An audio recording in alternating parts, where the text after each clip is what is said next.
Everyone, आप सभी का आपके अपने YouTube platform the bio express पर स्वागत है। उम्मीद है आप सभी अच्छे होंगे। हम बात कर रहे हैं class 11th NCERT chapter number 1 the living worlds. उसमें हम पिछले वीडियोज़ में कुछ बातें चर्चा कर चुके हैं। पिछले वीडियो में हम बात कर रहे थे टेक्सोनॉमी की। टेक्सोनॉमी क्या होता है? एक 4 स्टेप प्रोसेस होता है जिसमें हमने फर्स्ट 2 स्टेप की चर्चा की थी। फर्स्ट 2 स्टेप के अंतर्गत सेकंड स्टेप के अंतर्गत हम बात कर रहे थे टेक्सोनॉमिक एड्स की। पहला स्टेप था हमारा कैरेक्टराइजेशन, दूसरा था आइडेंटिफिकेशन, तीसरा था नॉमेनकल्चर, चौथा था क्लासिफिकेशन। हम बात कर रहे थे पहले स्टेप में कोई भी हमें न्यू स्पीसीज मिलेगी तो हम सबसे पहले क्या करेंगे, उसके कैरेक्टर, उसके फीचर्स को हम नोट डाउन कर लेंगे। दूसरा स्टेप था कि हम आइडेंटिफिकेशन करेंगे उस कैरेक्टर के बेसिस पे। दूसरे पुराने जो एनिमल्स के रिकॉर्ड हैं हमारे पास, उनके मदद से हम आइडेंटिफाई करने की कोशिश करेंगे हमने जो स्पीसीज खोजी है क्या वो कोई न्यू स्पीसीज है या कोई पुरानी एग्जिस्टिंग स्पीसीज ही है, कोई पुराना एग्जिस्टिंग ऑर्गेनिज्म ही हमने वापस से खोजा है जिसके बारे में हमें नहीं पता है। आइडेंटिफिकेशन में हेल्प करने वाले कुछ डॉक्यूमेंट्स होते हैं, कुछ थिंग्स होते हैं जिनको हम क्या कहते हैं, टेक्सोनॉमिक एक्ट्स कहते हैं। टेक्सोनॉमिक एक्ट्स में हम 3 पॉइंट को डिस्कस कर चुके थे। पहला था हमारा बॉटेनिकल गार्डन, दूसरा था जूलॉजिकल पार्क एंड म्यूजियम। अब हम बात करने वाले हैं टेक्सोनॉमिक की। टेक्सोनॉमिक की क्या होता है, बहुत ध्यान से समझिएगा। बहुत ही आसान शब्दों में हम आपको समझाएंगे। बहुत से लोगों के लिए ये बहुत कॉम्प्लिकेटेड होता है, लेकिन आप बहुत ही सिंपल तरीके से आप समझ सकते हैं मेरे साथ। टेक्सोनॉमिक की क्या है? कुछ भी नहीं है भैया, एक प्रकार का डॉक्यूमेंट है। क्या है? अ टाइप ऑफ डॉक्यूमेंट है जिसमें कुछ कंस्ट्रक्ट, विरोधाभास स्टेटमेंट लिखे होते हैं। विरोधाभास लक्षण या कैरेक्टर्स किसी भी स्पेसिमेंस के लिखे होते हैं। कुछ स्टेटमेंट होंगे जो आपस में विरोधाभास होंगे और जो आइडेंटिफिकेशन में हेल्प करेंगे। इन पेयर ऑफ कंस्ट्रक्टिंग कैरेक्टर्स को, इन पेयर ऑफ कंस्ट्रक्शन कैरेक्टर या स्टेटमेंट को हम क्या बोलते हैं, कपलेट बोलते हैं। कपलेट, ये एक स्टेटमेंट है, ये दूसरा स्टेटमेंट है। एक किसी बात को स्वीकार रहा होगा, दूसरा किसी बात को मना कर रहा होगा। इस पूरे पेयर को क्या बोलेंगे, कपलेट बोले। और एक सिंगल लाइन को, कपलेट की एक सिंगल लाइन को हम क्या बोलते हैं, लीड बोलते हैं। लीड बोलने का मतलब क्या है, ये आइडिया देता है नेक्स्ट स्टेप के बारे में। आइए आगे देखते हैं टेक्सोनॉमिक की को।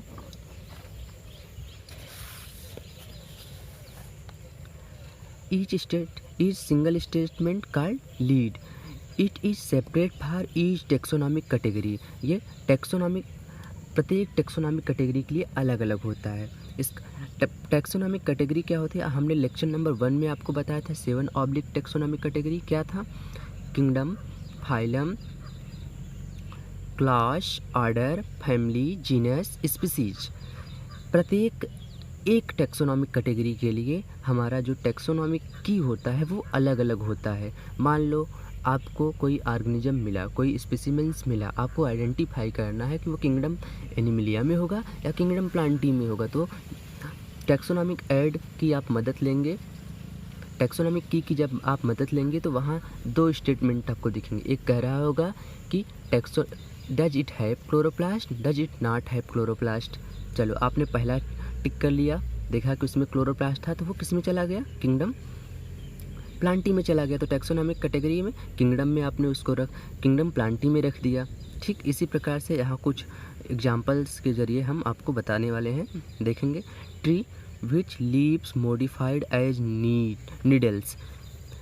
पौधे जिनके या पेड़ जिनकी पत्तियाँ किसमें, कांटों में बदल गई, नीडल्स में बदल गई हैं। अब ये क्या देगा, ये लीड है। एक सिंगल स्टेटमेंट को क्या बोल रहे हैं, लीड, और इस पूरे को क्या बोलेंगे, दोनों को एक साथ क्या बोलेंगे, कपलेट बोलेंगे। मान लो आपने जो स्पेसिमेंस मिला उसमें ऐसा था कि हाँ लीफ नीडल्स में मॉडिफाइड हो गई, तो वो क्या, अब ये लीड आपको बताएगा गो टू, किस पे जाना है आपको, 2 नंबर वाले की पे जाओ। 2 नंबर वाले की पर आप आ गए तो क्या बोलेगा, 2 नीडल्स इन बंडल। उसमें 2 नीडल्स हैं एक बंडल में, या 5 नीडल्स इन अ बंडल। अगर मान लो इसमें 5 नीडल इन बंडल था तो क्या हो जाएगा वो प्लांट, अब वाइट पाइन हो गया, अगर 2 होता तो जैक पाइन होता। इस तरह से आप चूज करेंगे। मान लो एक और है लीफ आर कंपाउंड और leaf is simple.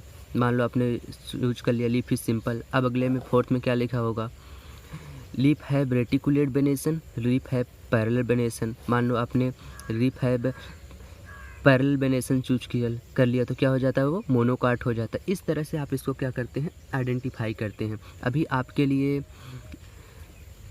Parallel venations, reticulate venations, ये चीज़ें समझना थोड़ा सा कठिन है क्योंकि आप बिगनर हैं अभी। लेकिन जैसे जैसे आपका चैप्टर्स हम ख़त्म करते जाएंगे ये चीज़ें आपके लिए बेहद आसान हो जाएंगी। थोड़ा सा आप वेट करेंगे। रेटिकुलेट वेनेशन डाइकाट का कैरेक्टरिस्टिक फीचर्स होता है, डाइकाट लीफ का, एंड पैरेलल वेनेशन मोनोकाट का फीचर्स होता है।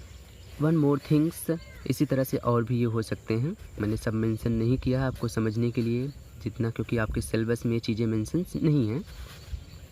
एनसीईआरटी इन चीज़ों को मेंशन नहीं करते। हमने आपको समझने के लिए बताया कि क्या है, कुछ भी नहीं। एक डॉक्यूमेंट्स है जिसमें 2 विरोधाभास क्या लिखे होंगे, स्टेटमेंट्स होंगे या कैरेक्टर्स होंगे।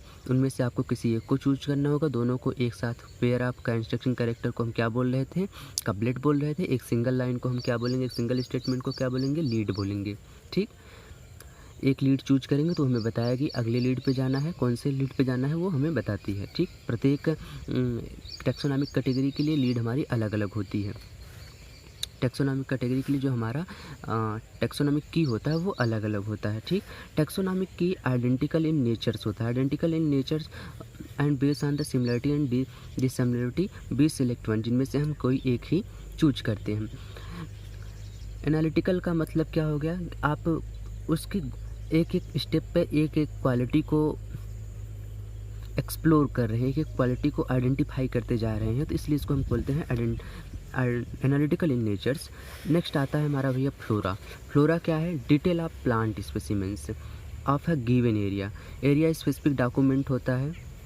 फ्लोरा जो है हमारा एरिया स्पेसिफिक डॉक्यूमेंट होता है। एरिया स्पेसिफिक डॉक्यूमेंट होता है जिसमें प्लांट स्पेसिमेंस की जानकारी किसी एक गिवन एरिया में, आप किसी मान लो फ्लोरा ऑफ राजस्थान, राजस्थान में पाए जाने वाले सभी प्लांट की जानकारी उस जिस डॉक्यूमेंट में मिलेगी उसको हम क्या बोलेंगे, फ्लोरा ऑफ राजस्थान। फ्लोरा में हम 2 चीज़ों को मेंशन करते हैं, habitat detail and distributions. Habitat details and distributions की जानकारी मिलेगी। फ्लोरा क्या है, एक एरिया स्पेसिफिक डॉक्यूमेंट है जिसमें हमें प्लांट के बारे में जानकारी मिलेगी, प्लांट के हैबिटाट एंड डिस्ट्रीब्यूशन के विषय में जानकारी मिलेगी। बस खत्म। आप flora of Chandigarh, flora of Rajasthan, flora of Delhi, flora of UP, flora of India भी कह सकते हैं। ठीक, नेक्स्ट अब हम बात करने वाले हैं आपके लिए मैनुअल्स क्या होते हैं। मैनुअल्स भी जो होता है एरिया स्पेसिफिक डॉक्यूमेंट्स होते हैं, लेकिन इसमें एक गिवन एरिया के सारे स्पीसीज को हम प्लांट एंड एनिमल सबको इंक्लूड करके हम उनका डिस्क्रिप्शन देते हैं। ठीक है, मैनुअल समझ में आ गया, कुछ भी नहीं है। फ्लोरा में हम क्या बात कर रहे थे, केवल प्लांट स्पेसिमेंस की जानकारी देते हैं। मैनुअल में हम प्लांट एंड एनिमल दोनों की जानकारी देते हैं। अगला क्या है, मोनोग्राफ। मोनोग्राफ क्या होता है, डिटेल्स होता है या इंफॉर्मेशंस होता है। वन टेक्सॉन, टेक्सॉन्स एंड कैटेगरी क्या होता है ये हमने आपको पीछे बताया था। कैटेगरी का ही साइंटिफिक नेम को हम क्या बोलते हैं, टेक्सॉन बोलते हैं। मान लो एक टेक्सॉन मैमेलिया है तो मोनोग्राफ में कंप्लीट मैमेलिया की जानकारी मिलेगी। एक टेक्सॉन एनिमलिया है तो उसमें हम क्या बात, पूरे कंप्लीट एनिमल किंगडम की जानकारी हमें मिलेगी। कैटेलॉग क्या होता है, कुछ भी नहीं होता है। आप नोट्स बनाने के बाद एक आपके नोट्स में एक इंडेक्स पेज होता है जहाँ आप मेंशन करते हैं चैप्टर पेज नंबर इतने से पेज नंबर इतने तक चैप्टर नंबर 1 है, फिर उसमें भी आप बनाते हैं कि पेज नंबर 3 पर ये वाला टॉपिक है। ठीक ऐसे ही कैटलॉग होता है, कुछ भी नहीं होता है। इंडेक्स होता है which provide alphabetically list of specimens, जिसमें प्रत्येक स्पेसिमेंस का अल्फ़ाबेटिकली नाम होता है केवल। आगे हम बात करने वाले हैं नॉमेनकल्चर क्या होता है। थर्ड स्टेप आ गया टैक्सोनॉमी का। थर्ड स्टेप क्या था, नॉमेनकल्चर। नॉमेनकल्चर में हम 2 तरह के नाम की बात करेंगे, एक कॉमन नेम या लोकल नेम जिसको हम वर्नाकुलस नेम बोलते हैं, एक दूसरा होगा हमारा साइंटिफिक नेम या बायोलॉजिकल नेम जिसको हम टैक्सोनॉमिकल नेम भी कहते हैं। कॉमन नेम क्या है, जैसे कोई न्यूली बॉर्न चाइल्ड होता है तो घर में उसका कोई भी नाम रख दिया जाता है एक बुलाने के लिए, अलग अलग मम्मी कोई अलग नाम से बुला रही हैं, पिताजी कोई अलग नाम से बुला रहे हैं, दादाजी कोई अलग नाम से बुला रहे हैं, जो मन में आया बुलाते रहते हैं। ठीक उसी प्रकार किसी एक रीजन में पाए जाने वाले स्पेसिमेंस या प्लांट को वहाँ के स्थानीय लोग कुछ अलग अलग नामों से बुलाते रहते हैं। वो नाम एक जगह से, जैसे वही प्लांट दूसरे एरिया में पाए जाने पर वहाँ के लोग उसे दूसरे नाम से बुलाते हैं। इसको हम क्या बोल रहे हैं, लोकल नेम कह रहे हैं। लोकल नेम के साथ प्रॉब्लम होती है, हमेशा कन्फ्यूजन क्रिएट करता है। क्यों कन्फ्यूजन क्रिएट करता है? क्योंकि ये चेंज होता रहता है विद द एरिया, चेंज होता है with the area. One specimens है मोर देन वन नेम्स। एक ही प्लांट स्पेसिमेंस या एनिमल स्पेसिमेंस के एक से अधिक नाम हो सकते हैं।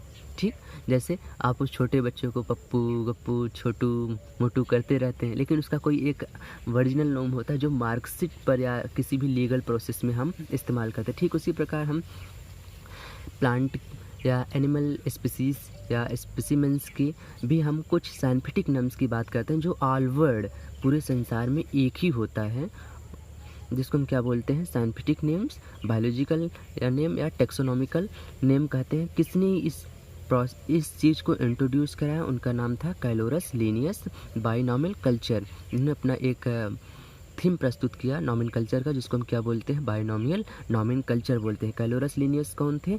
इनके बारे में आप क्या जानते हैं? He was the father of taxonomy. इन्होंने अपनी 2 बुकें लिखी, एक का नाम था स्पीसीज प्लांटेरम, दूसरे का नाम था सिस्टेमा नेचुरी, जिसमें इन्होंने स्पीसीज प्लांटेरम इन्होंने प्लांट स्पीसीज एंड सिस्टेमा नेचुरी में एनिमल स्पीसीज का नॉमेनकल्चर एंड सिस्टमेटिक्स की डिटेल प्रोवाइड की। इनके इस बुक के पब्लिश करने के लगभग 200 साल बाद डिफरेंट कोड डेवलप किए गए नॉमेनकल्चर के लिए। उनमें से 2 प्रमुख हैं जिनको आपको जानना है। पहला है ICBN इंटरनेशनल कोड फार, यहाँ फार होता है, यहाँ इसमें ऑफ होता है, ध्यान दीजिएगा। International code for botanical nomenclature. ICBN का फुल फॉर्म आपको पता होना चाहिए, international code for botanical nomenclature, and ICZN international code of zoological nomenclature. ये भैया प्लांट स्पेसिमेंस के नॉमेनकल्चर के लिए डेवलप किया गया, ये एनिमल स्पीसीज के नॉमेनकल्चर के लिए डेवलप किया गया। अब ये साइंटिफिक नेम्स है, वैज्ञानिक नाम है। वैज्ञानिक लोग कुछ नियम तरीक़ों से काम करते हैं, ऐसा नहीं कि लोकल नेम की तरह कोई भी नाम उठा के रख दिया। कुछ इन्होंने स्पेसिफिक रूल्स बनाए जिसके तहत हम इनका किसी भी प्लांट या एनिमल स्पीसीज का बायोनॉमेनकल्चर करते हैं। क्यों इसको बायोनॉमेनकल्चर कह रहे हैं? क्योंकि इसमें हम प्रत्येक स्पेसिमेंस के 2 नाम रखेंगे, एक उसके जीनस को रिप्रेजेंट करेगा, दूसरा उसके स्पीसीज को रिप्रेजेंट करेगा। आइए, एवरी साइंटिफिक नेम है 2 पार्ट। 2 पार्ट कौन कौन सा होता है? पहला होता है जीनस एंड दूसरा होता है स्पीसीज। जीनस क्या है? जीनस हमेशा कैपिटल लेटर में लिखा जाएगा। क्या होता है जीनस? जीनस को रिप्रेजेंट करने वाला जो नेम होगा वो हमेशा कैपिटल लेटर में होगा। स्पीसीज को रिप्रेजेंट करने वाला जो नेम होगा वो स्मॉल लेटर में होगा। कैपिटल लेटर से मेरा मतलब केवल फर्स्ट लेटर से है, ऐसा नहीं कि पूरा लेटर ही आप कैपिटल लेटर में लिख दें। Capital letter first letter, genus का फर्स्ट लेटर कैपिटल लेटर में होता है, स्पीसीज का फर्स्ट लेटर स्मॉल लेटर में होता है। अच्छा, वर्ड लिमिट भी होती है। आप जीनस या स्पीसीज को मिनिमम 3 एंड मैक्सिमम 3 लेटर्स में ही लिखेंगे। मिनिमम 3 एंड मैक्सिमम 10 लेटर के अंदर ही लिखना होता है। ऐसा नहीं कि आप 1 लेटर का कोई जीनस का नाम रख दें, किसी स्पीसीज का 15 लेटर का स्पीसीज नेम रख दें, तो एक फिक्स लेटर्स के अंदर ही आपको नामकरण करना होता है। Biological name should be latinised. Latinised का मतलब क्या होता है कि ये लैटिन लैंग्वेज में होना चाहिए। जो भी हम नेम रखेंगे वो लैटिनाइज्ड होना चाहिए, लैटिन लैंग्वेज में होना चाहिए। If it is printed letter, अगर ये प्रिंटेड लेटर में है तो ये कैसा होना चाहिए? इटैलिक्स में होना चाहिए। इटैलिक्स का मतलब क्या होता है? ऐसे जब आप प्रिंटिंग को इटैलिक्स, आप सभी तो कंप्यूटर के ज़माने के बच्चे हैं, आपको ये समझना बेहद आसान होगा। इटैलिक्स आप जानते होंगे कि उसमें कुछ तिरछा लिखा जाता है लेटर्स को, तो आप अगर प्रिंटिंग कर रहे हैं तो आप उनको तिरछा लिखेंगे। यदि आप हैंड से लिख रहे हैं, पेन से पेपर पे लिख रहे हैं, तो आपको क्या करना है? दोनों को अलग अलग लिखकर जीनस एंड स्पीसीज को अलग अलग लिखकर क्या करना है, आपको अंडरलाइन करना है। अलग अलग लिखकर क्या करना है, अंडरलाइन करना है। मैंगीफेरा इंडिका लिंस ये एक और आपके एनसीईआरटी में एग्जाम्पल दिया गया है। तो मैंगीफेरा को आपने, ये इसको क्या है, जीनस है, इंडिका स्पीसीज है, दोनों को आपने अलग अलग किया। और आप जिस साइंटिफिक ने ये नेम दिया उसके लास्ट उसको 4 लेटर्स में आप उस साइंटिस्ट के नेम को भी रिप्रेजेंट कर सकते हैं, ऐसा बाइनोमियल नोमेनकल्चर में कहा गया है। तो एक बार फिर से क्विक रिवीजन लेते हैं। क्या होता है बाइनोमियल नोमेनकल्चर में, प्रत्येक स्पीसीज के हम 2 नेम रखते हैं। पहले नेम जीनस को रिप्रेजेंट करता है, दूसरा नेम स्पीसीज को रिप्रेजेंट करता है। जीनस का पहला लेटर हमेशा कैपिटल लेटर में होगा, स्पीसीज का पहला लेटर हमेशा स्मॉल लेटर में होगा। लेटर बाउंडेशन है, 3 से 10 लेटर के अंदर ही हम इस नाम को बनाएंगे। जो भी वर्ड्स हम नोमेनकल्चर के लिए इस्तेमाल करेंगे वो लैटिन लैंग्वेज से होना चाहिए, लैटिन से बिलोंग होना चाहिए। अगर हम उसको प्रिंट कर रहे हैं तो हमेशा इटैलिक्स में लिखेंगे। अगर हम हैंड बाय हैंड लिख रहे हैं जीनस एंड स्पीसीज किसी भी नेम के साइंटिफिक नेम को, तो हम क्या यूज करेंगे, दोनों को अलग अलग, जीनस एंड स्पीसीज को अलग अलग लिखकर अंडरलाइन कर देंगे। हम चाहें तो उस जिस साइंटिस्ट ने वो नाम दिया है उसके नेम को 4 लेटर के द्वारा रिप्रेजेंट कर सकते हैं। जैसे इसका नाम कैलोरस लीनियस ने दिया था तो मैंगीफेरा लिंग, और इसको कभी भी अंडरलाइन नहीं करेंगे, never be the underline. One more things, अगर हम आपसे पूछें, ये क्वेश्चंस के साथ आपको आज छोड़ देते हैं।